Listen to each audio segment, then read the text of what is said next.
Queremos darle la bienvenida a la doctora Cristín Arango. Ella es doctora de la Universidad Tecnológica de Pereira y reumatóloga pediatra de la Universidad del Bosque. Doctora Cristín, muchísimas gracias por aceptar la invitación. Bienvenida a los micrófonos de la FM. ¿Cómo está? Muy bien, muchas gracias a ustedes por permitirme estar acá. Bueno, para nuestros oyentes, y yo siempre me he preguntado, ¿qué es una reumatóloga pediatra? Bueno, entonces la reumatología es, digamos, la especialidad en donde estudiamos, digámoslo así, o tratamos las enfermedades reumáticas. Entonces, ¿qué son las enfermedades reumáticas? Las enfermedades reumáticas son aquellas, digamos, donde se altera, digamos, como todo el sistema inmune, que es el que usualmente nos defiende, y empieza a atacarnos a nosotros mismos. O sea, nuestro sistema, digamos, inmunológico se enloquece, y en vez de atacar virus, infecciones o digamos cosas nocivas para nosotros mismos, empieza a atacarnos a nosotros. Entonces nos puede, digamos, atacar en cualquier parte del cuerpo, pelos, hígado, cerebro, pulmón, piel, o sea, cualquier órgano, digamos, del cuerpo puede verse afectado por las enfermedades autoinmunes. Doctora, reumatología pediátrica. Esta es una rama de la medicina que poco oímos hablar de ella. ¿Qué se debe estudiar? ¿Cuáles son las especializaciones que debe hacer un reumatólogo pediatra? Sí, entonces, bueno, primero tú sabes pues que toca hacer la carrera de medicina, que va entre 12 semestres a 14 semestres, dependiendo, digamos, de la facultad donde lo hagas en Colombia. Ese es como el promedio, digámoslo así. Después de eso, tú sabes que uno tiene, digamos, que entrar al sorteo o hacer un rural, que puede ir desde 6 meses a 1 año, que es como el servicio social obligatorio que uno presta. Y posteriormente, entonces, ya vienen las especializaciones si uno desea hacerlas. Entonces, en mi caso es pediatría, que son 3 años acá en Colombia. Y posteriormente tú haces lo que se llama fellow o supraespecialización o subespecialización, digamos como se quiera llamar, que son otros 2 años más. En este caso fue reumatología pediátrica. Doctora, ¿qué tipo de tratamientos encontramos en un reumatólogo pediatra? Entonces, los reumatólogos pediatras, entonces, ¿qué hacemos? Bueno, las enfermedades reumáticas no tienen cura, sino que tienen tratamiento, ¿sí? Entonces, lo que nosotros hacemos es tratar con medicamentos que van, digamos, desde medicamentos conocidos, como por ejemplo los antiinflamatorios que ustedes han escuchado o se han tomado alguna vez para un dolor de cabeza, que son, digamos, medicamentos comunes, hasta medicamentos ya especializados o terapia biológica, que son ya unos medicamentos, digamos, más especializados, más costosos, pero son ya unos medicamentos que son dirigidos para ciertas moléculas que son las que te están generando cierta enfermedad. Y digamos que tenemos una gama pues muy amplia de medicamentos, digamos, para tratar este tipo de enfermedades reumáticas. ¿Desde qué edad se presentan ese tipo de síntomas? Pues mira, esa pregunta es muy importante porque muchas veces cuando uno habla de enfermedades reumáticas o lo que la gente llama como reumatismo, que es otra forma de decirlo, digamos, acá en el eje cafetero o en Colombia, la gente asocia el reumatismo o las enfermedades reumáticas con un anciano, ¿sí? O con un adulto mayor. La gente cree que eso solo le da a los adultos, pero la verdad es que no. Incluso desde el periodo neonatal pueden darse enfermedades autoinmunes o autoinflamatorias, que es lo que se denomina otro tipo, digamos, de enfermedades que también vemos nosotros. O sea, desde los primeros 30 días de nacido se pueden manifestar estas enfermedades. No es lo más común es que lo veamos en preescolares, en escolares, en adolescentes, pero hay que saber que desde que un niño nace hasta los 18 años, que es cuando nosotros vemos los niños, en cualquier momento puede aparecer una enfermedad reumática. Doctora, a veces nosotros no ponemos cuidado a las señales que nos da nuestro cuerpo, pero ¿qué síntomas se presentan en estas enfermedades reumáticas? Exacto, entonces digamos que como afecta a todos los órganos, tenemos, digamos, una amplia gama de síntomas que podemos tener. Una muy importante para que siempre tengamos en cuenta es el dolor articular, ¿sí? En las articulaciones. Entonces, el dolor en las articulaciones en los niños, que les duela mucho por las mañanas las articulaciones, que alguna articulación se hinche o lo que denominan algunas personas coyunturas, que vienen siendo las articulaciones, que se hinchen, que se pongan rojas, que les duelan, o los niños que se levantan en las mañanas como tiesos. Ellos se levantan y como que no pueden moverse bien, les toca como estirarse un rato, que es lo que se denomina rigidez matutina, asociado a dolor. Coloquialmente uno le dice a la gente que está rengo ahí como dormido, como no sé, ¿no? Ese es el tema o esa es la forma en que lo describimos. Algunas veces hay niños que tienen dolor asociado a eso, que están como rígidos y tiesos, o sea, eso no es normal en un niño, ¿sí? 2, los niños empiezan a perder, digamos, las cosas que ya hacían. Entonces, por ejemplo, un lactante, un niño aprendió a caminar Y después los papás dicen, no, es que el niño ya no quiere caminar, no se para de la cuna, ya todo el tiempo quiere estar sentado, quiere estar cargado. Eso tampoco es normal, ¿sí? También se debe acudir al médico. Eso es como a nivel de las articulaciones. Pero a nivel de los otros sistemas que tenemos, a nivel del pelo, caída exagerada del pelo. Entonces puede ser difuso, se le cae todo el pelo, como de toda la cabeza, o hacen lo que se llama alopecia areata, que se caen como por pedacitos. No sé si alguien haya visto como huequitos como de calvicie o lo que se denomina alopecia. Eso también puede ser, digamos, indicativo de alguna enfermedad autoinmune. En los ojos, que los niños hagan inflamación de los ojos, que se denomina uveitis. Las uveitis pueden ser infecciosas, pero pueden ser también autoinmunes, y es muy importante controlarlas a tiempo.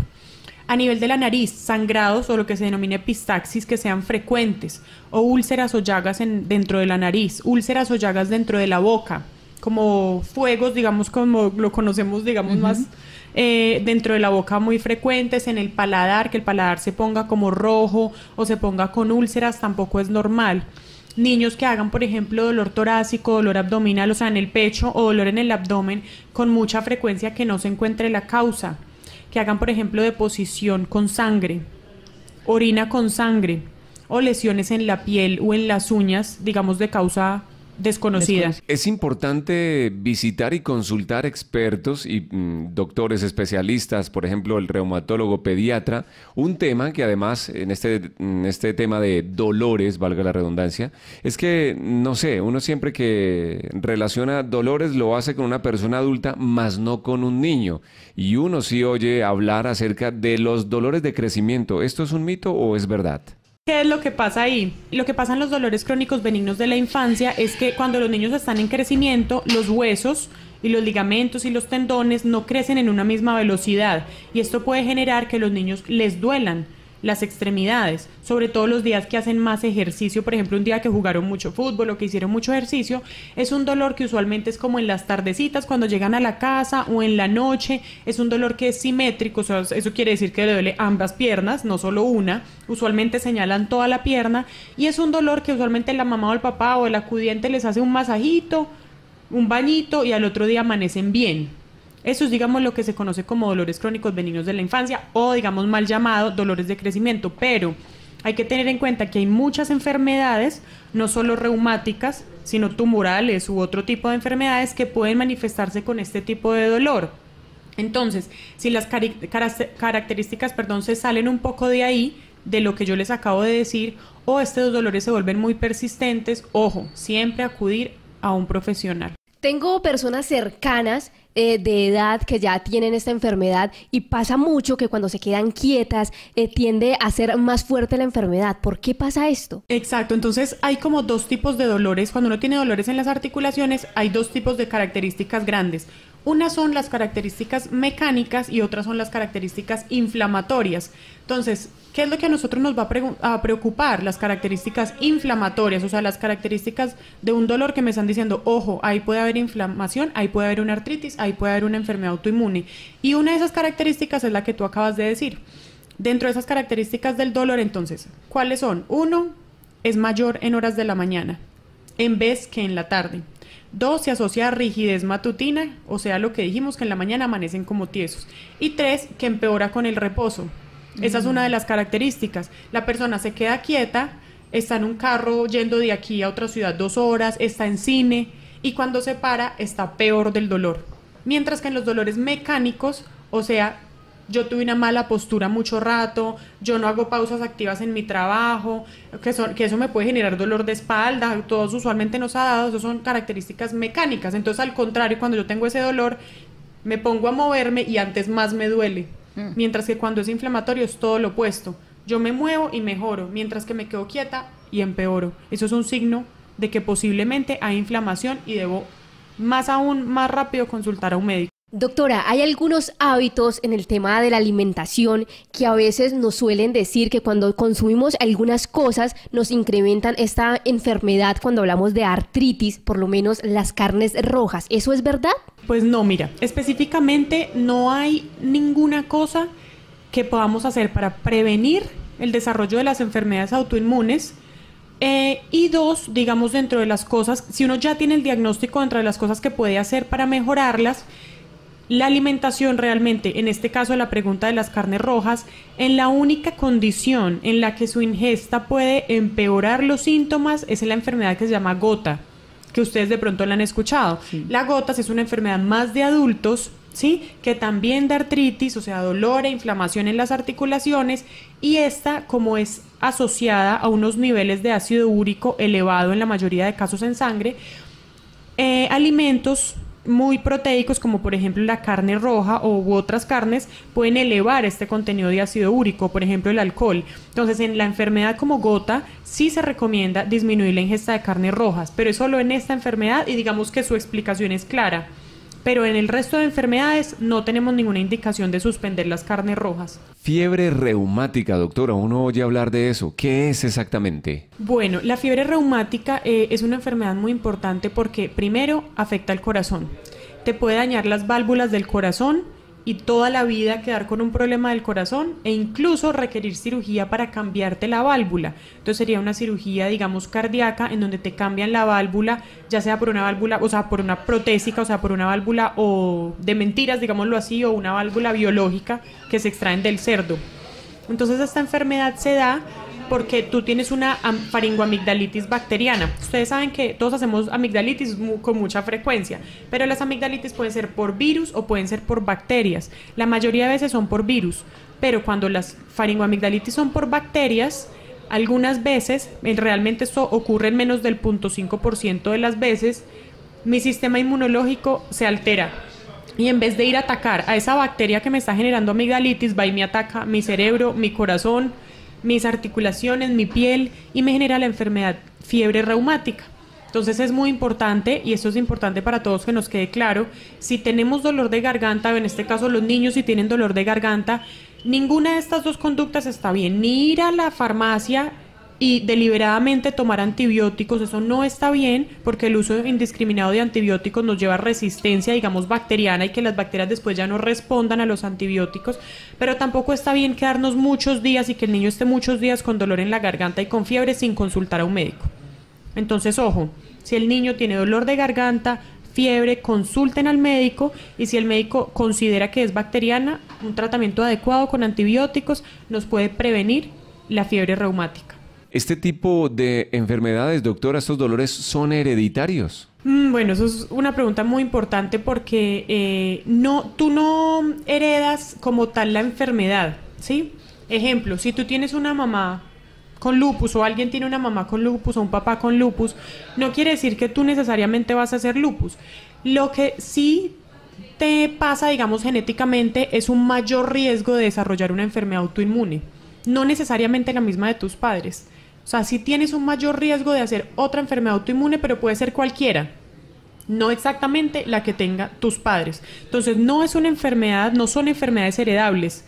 Lo que tú heredas es un mayor riesgo de presentar autoinmunidad. La doctora acaba de mencionar una enfermedad llamada lupus, que creo que por estos días hemos conocido mucho de ella por el tema de la farándula. Selena Gómez es una persona del medio que tiene esta enfermedad, que padece de esta enfermedad. Doctora, a mí sí me llena un poquito de intriga acerca del lupus. Hay varios tipos de lupus. ¿Nos puedes explicar un poquito de esto? Sí, entonces el lupus es una enfermedad autoinmune, pues como tú muy bien lo dijiste, y es una enfermedad que en el 20% de los casos, o sea, 1 de 5, se desarrolla antes de los 16 años, o sea, en la edad pediátrica, que es la que nosotros vemos. Entonces, por eso es muy importante saberlo.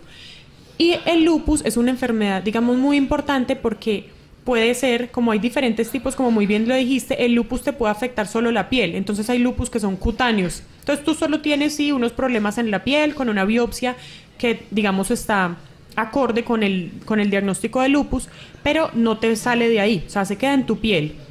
Pero por el otro lado puedes tener el lupus eritematoso sistémico, que es el lupus que, como su nombre lo dice, es sistémico, o sea, que puede afectar cualquier órgano de tu cuerpo, desde el pelo hasta los pies, ¿sí? Entonces, como ustedes lo han visto, pues, por ejemplo, en personas, digamos, famosas, que es como lo que uno, digamos, más se acuerda. Entonces, en el caso de Selena Gómez, efectivamente hizo una falla renal e incluso requirió trasplante renal secundario al lupus, porque el lupus afecta cualquier órgano.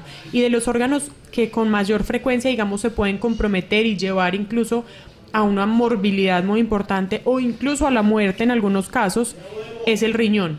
Doctora, ¿el lupus es una enfermedad que con un tratamiento se puede curar o es una enfermedad que de por vida hay que seguir con un tratamiento? Exacto, entonces lo que puede pasar con el lupus es que tú tienes 3 posibilidades con tu lupus.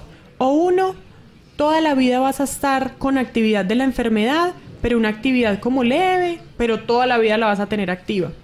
La otra opción es que la tienes quiescente, entonces te ven, te inician un tratamiento y ya vas a estar en inactividad de la enfermedad por el resto de la vida. Eso no quiere decir que no tienes lupus. Tú tienes el lupus, lo que pasa es que está lo que denominamos quiescente o inactivo, pero no quiere decir que se te quitó.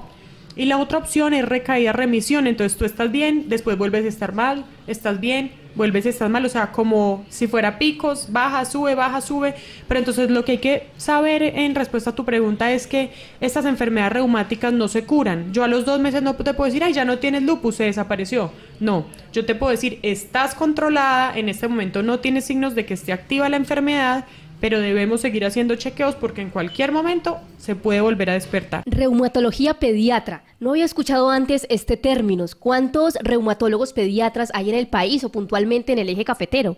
Sí, en este momento somos alrededor de 20 reumatólogos pediatras en Colombia. Cada día, pues digamos, el número se va a incrementar porque hay otras personas que se están formando tanto acá como en el exterior. Y en el eje cafetero, yo soy la primera reumatóloga pediatra que puedo venir, digamos, acá a estar de base de planta y poder ver a los niños en el eje cafetero. Es la doctora Cristina Arango hoy acompañándonos en este martes de salud. Doctora, seguramente nuestros oyentes, muchos en el eje cafetero, tienen inquietudes y quisieran consultar con usted. ¿Cómo la pueden encontrar? En internet, en redes sociales, un número telefónico. ¿Cómo encontrarla para toda esa gente que seguramente va a querer consultar directamente con la doctora Cristina Arango? Listo, sí. Entonces, mi consultorio está ubicado en Megacentro Pinares, que se encuentra en la ciudad de Pereira, en la Torre 2, en el consultorio 1008. El teléfono para solicitar las citas es 321-1856 y allá pues podemos ver a los niños, hacerles un abordaje, hablar con los padres y solicitar pues digamos los exámenes que consideremos pertinentes. Doctora, muchísimas gracias por acompañarnos. Siempre aprendemos, tenemos muchas lecciones los martes de salud con los especialistas, los profesionales de la salud. Muchísimas gracias por acompañarnos en la FM del Eje. Ay, muchísimas gracias. Y voy a anotar también el número celular para compartirlo. El número celular para pedir las citas es 304-397-0732. Y no, pues a la orden para todos los niños del Eje Cafetero. Y nada, recordarle a los padres que a los niños hay que creerles, si los niños se quejan de que les duele, de que se sienten mal, de si los ven raros, si ya no quieren jugar, si ya no quieren hacer deporte, ojo, créanle a sus niños y consulten. Doctora, muchísimas gracias por aceptar la invitación y estar en la FM del Eje. Muchas gracias a ustedes, hasta luego.